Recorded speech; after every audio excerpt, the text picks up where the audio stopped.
All right, let's talk about student development and other resources on campus.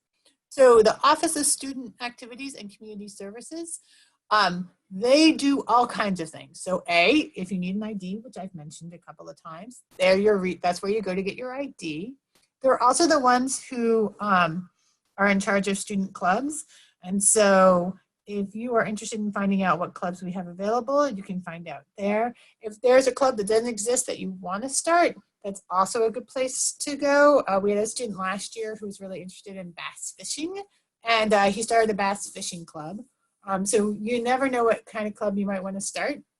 They're also the office that coordinates the Student Senate. So the Student Senate is the student governance here at GCC. So if you want to get involved, that's a good resource for you. Caleb and Allison, who are two of the orientation leaders who are helping out, are on Student Senate, so they can talk to you more about that. Community service is also done out of that office.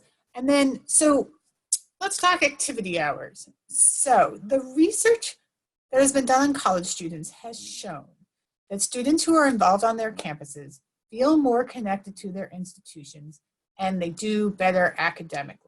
So I can't stress enough how important it is to get involved on some level. So maybe it's just that you go to the Welcome Back picnic, or you go to a workshop, or you go to a club meeting.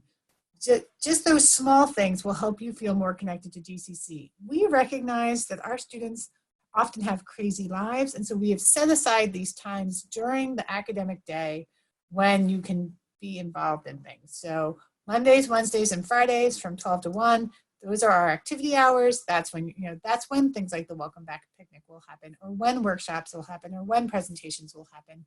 And so we really do our best to try to make it possible for our very busy students who have a lot of different demands on their times to be able to be involved. And then you can do things like keep your eye out for when we're looking for orientation leaders or new peer mentors or peer tutors. Like, there's lots of different ways to get involved. And so you can find out information about that through student activities. You definitely want to keep your eye on the events page to find out what's going on, because we got a lot of things going on.